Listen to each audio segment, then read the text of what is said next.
A palavra de Deus enviada com poder e autoridade produz o resultado para o qual foi mandada. Acompanhe agora uma mensagem dos Encontros de Paz e Vida, ministrada pelo pastor Fernando Helves. Um oferecimento dos pregadores do telhado. Vamos meditar na palavra do Senhor, queridos. Livro do Êxodo, capítulo de número 12. Eu quero fazer com você a leitura da palavra de Deus, a princípio aqui no versículo de número 13. E por que a pronúncia correta é do Êxodo? Porque esta palavra Êxodo, em um português bem simples, significa saída. O Êxodo foi a saída do povo de Israel do Egito. Livro do Êxodo, capítulo de número 12, versículo de número 13. Quem achou, diga amém. E aquele sangue vos será por sinal nas casas em que estiverdes. Vendo eu sangue, passarei por cima de vós, e não haverá entre vós praga de mortandade, quando eu ferir a terra do Egito. Você crê nesta palavra?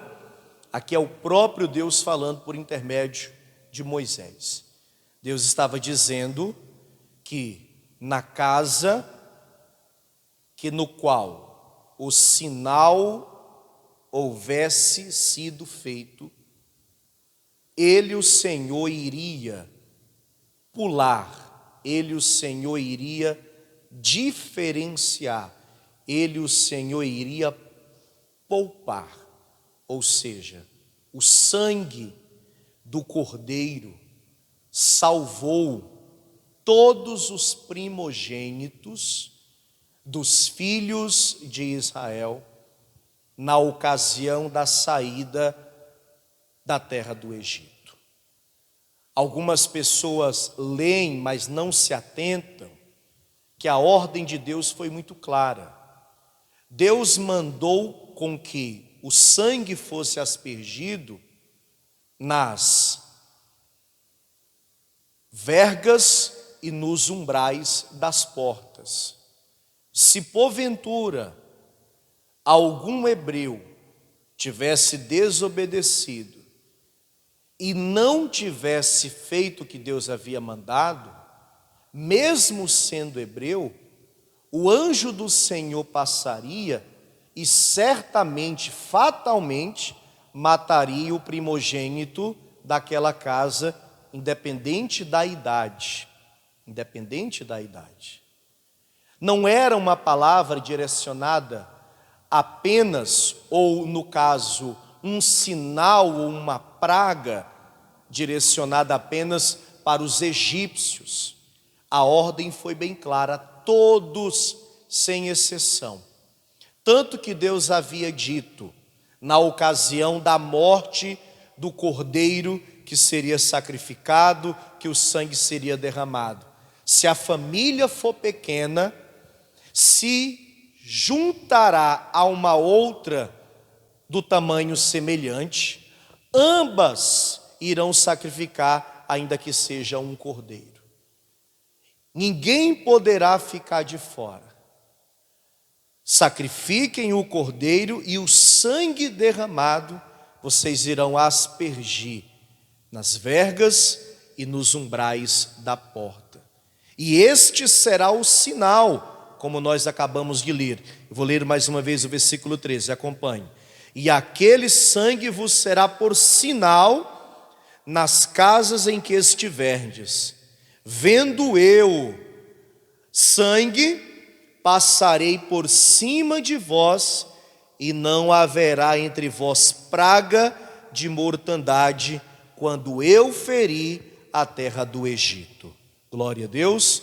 O sangue do Cordeiro salvou os primogênitos, e é este sangue que também irá nos salvar. É este sangue que nos dará a vida eterna. Quem crê nesta palavra? Só você que crê. Eu vou ler pela terceira vez e você lê após mim em bom tom e em alta voz. Vamos lá. E aquele sangue vos será por sinal nas casas em que estiverdes. Vendo eu sangue, passarei por cima de vós, e não haverá entre vós praga de mortandade, quando eu ferir a terra do Egito.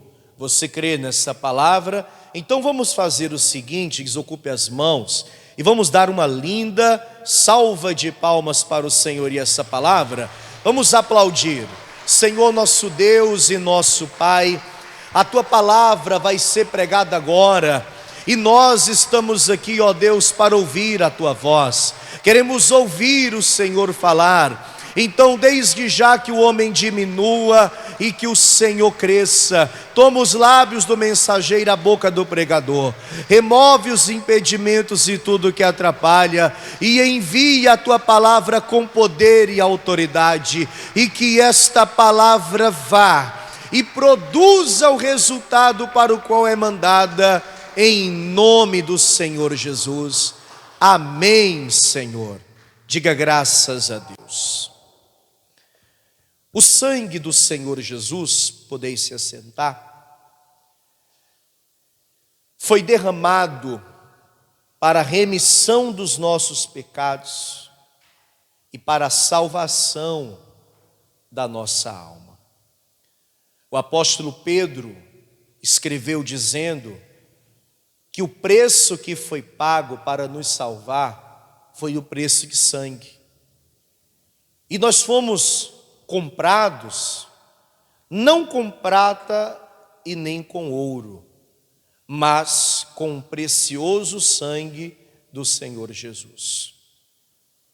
O que nós lemos aqui em Êxodo, capítulo de número 12, é sombra daquilo que haverá de acontecer na vinda do Senhor Jesus no arrebatamento.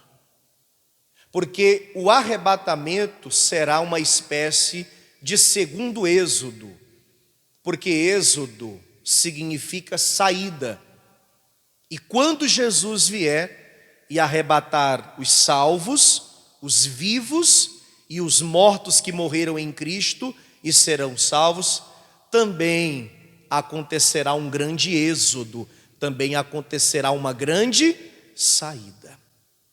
E da mesma maneira que no Egito sangue teve que ser derramado por um cordeiro puro e imaculado, também no Gólgota, na cruz do Calvário, Jesus, que é o Cordeiro de Deus que tira o pecado do mundo, também teve que derramar todo o seu sangue. A situação do povo de Deus no Egito vai começar a mudar a partir do momento que eles decidem clamar. Durante 430 anos, o povo de Israel viveu no Egito. A grande maioria desse tempo, o povo vivia escravizado. E por mais incrível que pareça, pacificamente até. Ou seja, as pessoas estavam acostumadas com aquela vida de escravidão. O povo de Israel havia se habituado a viver com a canga do inimigo sobre a sua cabeça, com o jugo sobre os seus ombros. O Egito é símbolo do mundo. E assim como durante séculos pessoas viveram escravas, hoje, por muitos e muitos anos, pessoas também vivem na escravidão do mundo.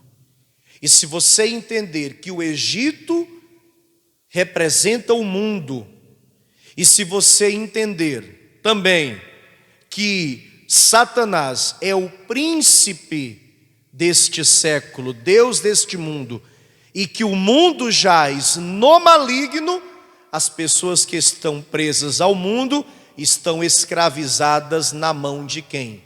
Na mão de Satanás. Como foi que as pessoas alcançaram a libertação do Egito? Porque elas decidiram clamar. Se você ler o que diz aqui no capítulo de número 2, acompanha comigo a leitura, por favor. Êxodo, capítulo de número 2, versículo de número 23. Olha o que vai dizer aqui a palavra do Senhor. Veja, Êxodo 2, capítulo de número 2, versículo de número 24. Êxodo 2, versículo 24, está escrito: e ouviu Deus o seu gemido, e lembrou-se Deus do seu concerto com Abraão, com Isaque e com Jacó, e atentou Deus para os filhos de Israel, e conheceu-os Deus. Mas por que Deus fez isso? Porque no 23 diz: e aconteceu, depois de muitos destes dias, morrendo o rei do Egito, que os filhos de Israel suspiraram por causa da servidão, e clamaram, e o seu clamor subiu a Deus por causa de sua servidão. O que foi que aconteceu? O povo decidiu por um ponto final naquela situação. Ou seja, as pessoas já não aguentavam mais, as pessoas já não suportavam mais a canga, o jugo, a opressão, a carga, o peso que o inimigo colocava sobre eles. É o que acontece também nos dias de hoje. Às vezes, na ânsia, no desejo de ganhar nossa família, no desejo de ganhar nossos amigos para Jesus, de ganhar almas, de cumprir o ID, nós até nos desesperamos e muitas vezes até nos frustramos e nos decepcionamos de o fato de falar tanto, de pregar tanto para as pessoas, e na grande maioria das vezes as pessoas não nos ouvir. Mas haverá um momento que estas irão buscar ajuda, no momento que elas não suportarem mais a canga, a carga, o peso, a escravidão imposta pelo inimigo em suas vidas. Quando se criou esse famoso ditado: se não vier pelo amor, virá pela dor, é porque na grande realidade é isso que acontece. E é isso que vai acontecer com a grande maioria das pessoas. É fato e temos que deixar claro: para uma outra grande maioria não dará tempo, porque Jesus virá a tempo aonde muitos não irão se arrepender, mas muitos outros virão, não porque primeiramente estão decididos a se arrepender, mas porque não irão suportar mais o peso, a escravidão, a humilhação, as doenças, as misérias, as dificuldades. Haverá um momento que estas pessoas também clamarão ao Senhor. E o que é interessante é que aqui em Jeremias, no capítulo de número 33, é um versículo muito conhecido, mas vamos ler. Jeremias, capítulo de número 33, versículo de número 3, diz assim: clama a mim e responder-te-ei, e anunciar-te-ei coisas grandes e firmes que não sabes. Quem crê nesta palavra, diga glória a Deus. Clama a mim e responder-te-ei. E Deus vai responder o clamor do povo lá no Egito. E aqui diz: e anunciar-te-ei coisas grandes e firmes que não sabes. Vamos ver o que Deus respondeu e o anúncio que Deus fez? Volte lá a Êxodo, capítulo de número 3 agora. Êxodo, capítulo de número 3.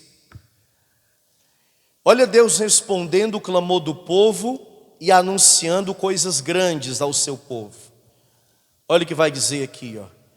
Êxodo, capítulo de número 3, versículo de número 6. Quem achou, diga amém. Está escrito: disse mais: eu sou o Deus de teu pai, o Deus de Abraão, o Deus de Isaque, o Deus de Jacó. E Moisés encobriu seu rosto porque temeu olhar para Deus. E disse o Senhor: tenho visto atentamente a aflição do meu povo, que está no Egito, e tenho ouvido o seu clamor por causa dos seus exatores, porque conheci as suas dores, portanto desci para livrá-lo da mão dos egípcios. Só que Deus está revelando três coisas. Repare bem. Primeiro, tenho visto. Olha aqui um minutinho. Deus está vendo tudo o que está acontecendo, sim ou não? Por que Deus não age? Porque Deus requer que nós venhamos tomar a iniciativa de buscá-lo, de clamar, de pedir, de rogar, de suplicar, de implorar. Somos nós que temos que buscar a ajuda de Deus. Fica bem claro porque Deus não havia agido antes. Deus não estava vendo? Ele deixou bem claro: tenho visto, ou seja, tenho acompanhado ao longo dos anos. Ou seja, vi tudo que vocês passaram, todo o sofrimento que vocês passaram eu vi. Então Deus também está vendo o sofrimento de todos, as dificuldades, as lutas que todos enfrentam. Mas é necessário clamar. Quando eu clamo, Deus me responde. Clama a mim e responder-te-ei. Ele fala também, na sequência: tenho ouvido. Ouvido o quê? O seu clamor. Ou seja, a partir do momento que o povo clamou, Deus ouviu o clamor do seu povo. Eu ouvi o clamor, eu ouvi a súplica, eu ouvi a oração de vocês. Você tem orado? Quem tem orado e tem buscado a Deus aqui? Pode ter certeza, Deus tem ouvido cada oração que você tem feito. Amém? E agora ele vai anunciar o que vai fazer, porque ele fala no versículo de número 8: portanto, desci para livrá-lo. Anunciar o quê? Coisas grandes e firmes que não os sabes. Olha o que Deus vai fazer aqui, da mão dos egípcios, para fazê-lo subir daquela terra a uma terra boa e larga, a uma terra que mana leite e mel. Diga glória a Deus. Aqui, Canaã, a terra no qual Deus prometeu para o seu povo. Para nós, uma outra Canaã, a Canaã celestial, o reino dos céus, a vida eterna. Deus vai nos tirar desse Egito e vai nos levar para o seu reino, e com ele estaremos para toda a eternidade. Diga glória a Deus. Diga eu creio. Amém, pessoal?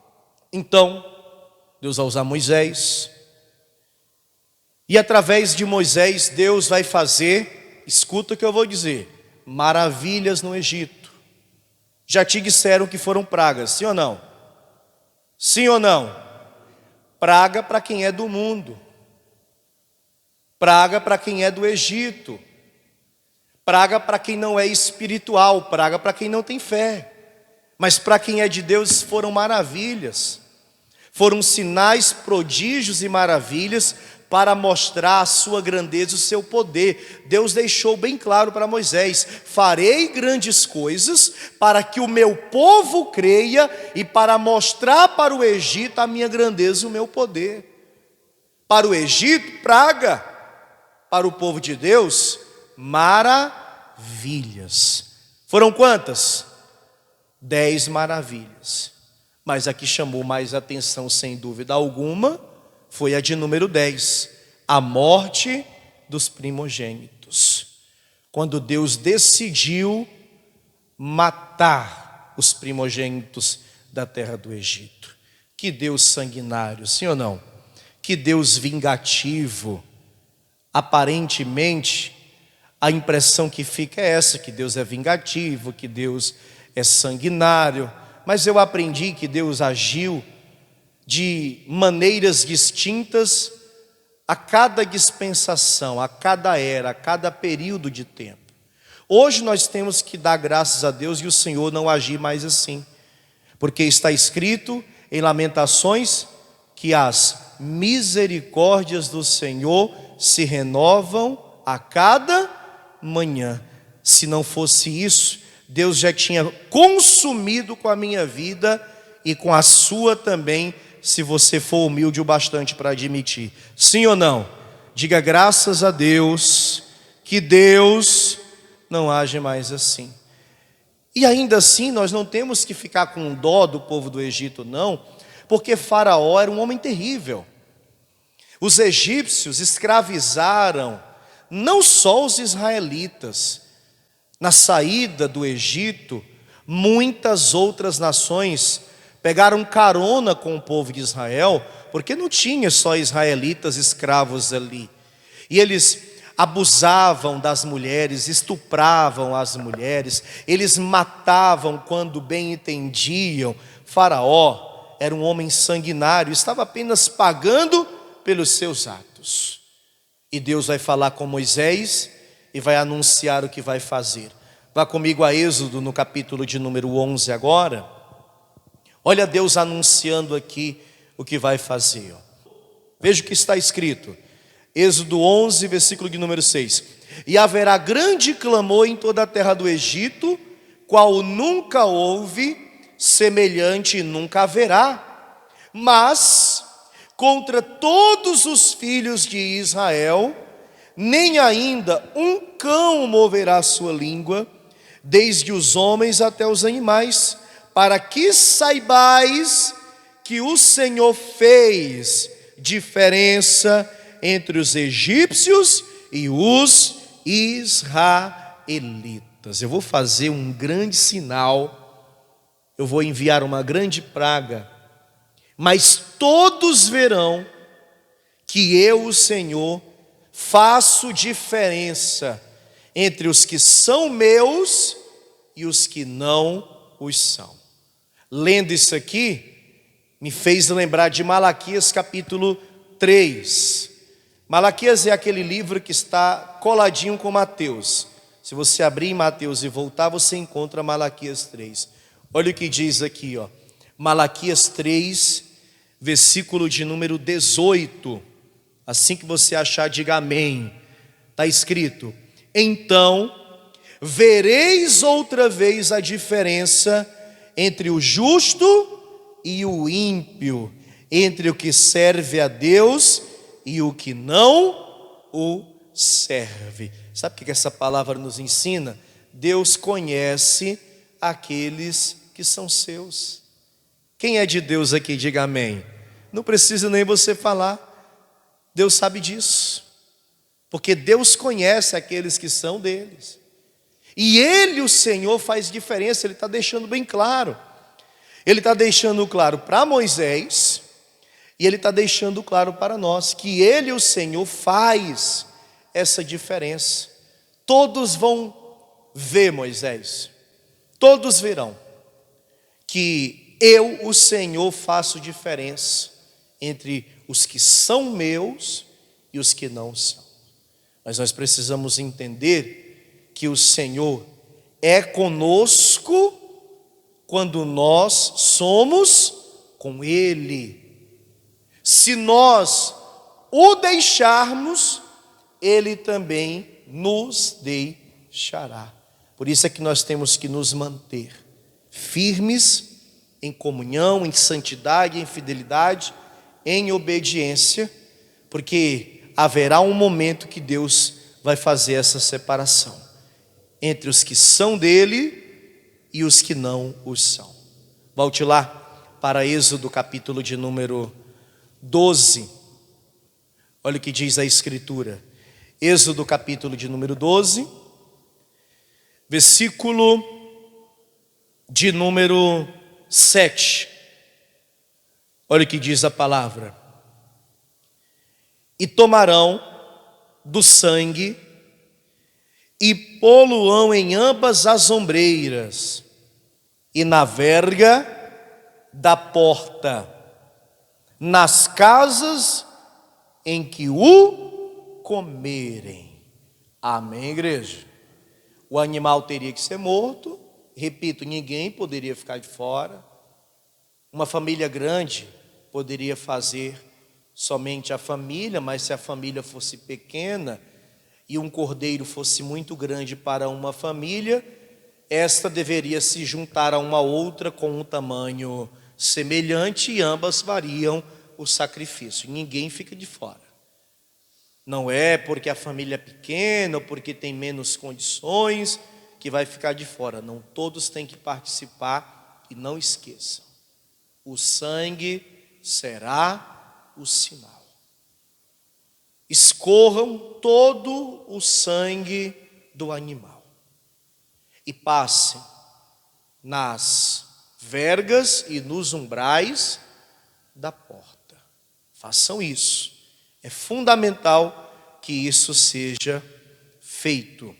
E no versículo de número 12, onde iniciamos, está escrito: e eu passarei pela terra do Egito esta noite e ferirei todo primogênito na terra do Egito, desde os homens até os animais, e sobre todos os deuses do Egito farei juízos. Eu sou quem, igreja?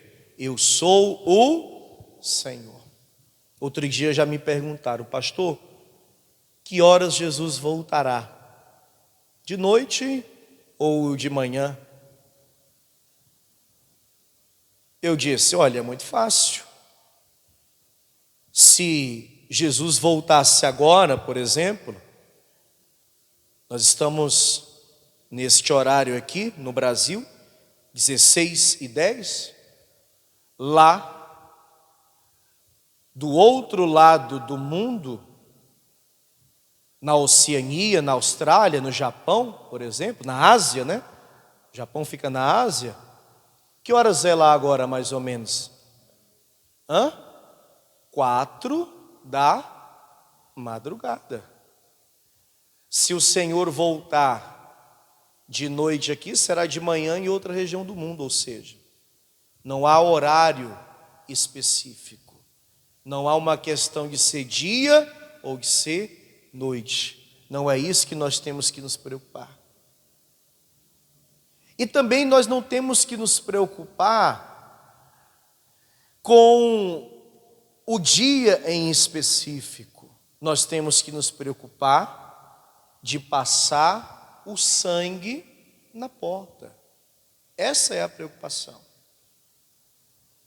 Nós não podemos ser pegos de surpresa. Porque quando o anjo vir, ele vai olhar para quê? Para a porta. Você entende que é uma ilustração que eu estou fazendo. E se tiver sangue na porta, ele vai pular. Ele vai poupar. E que sangue é esse? É o sangue de Cristo. Como está escrito aqui em Romanos, no capítulo de número 5.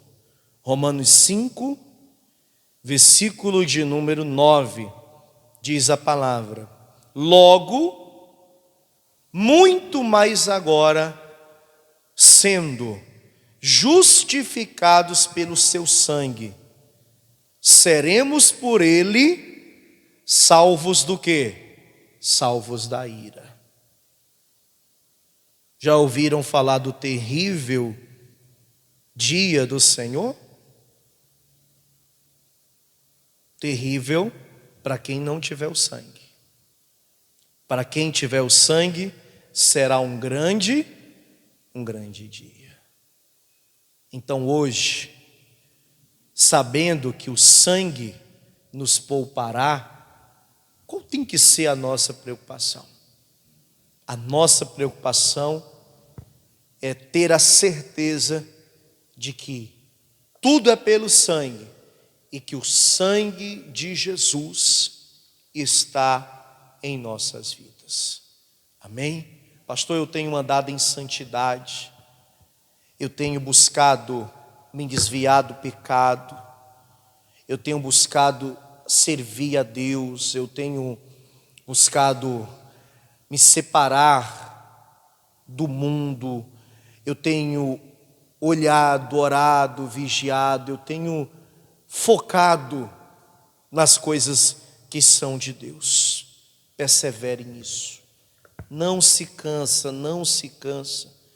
porque do dia da morte nós não saberemos jamais quando ela virá, e muito menos do dia da vinda do Senhor.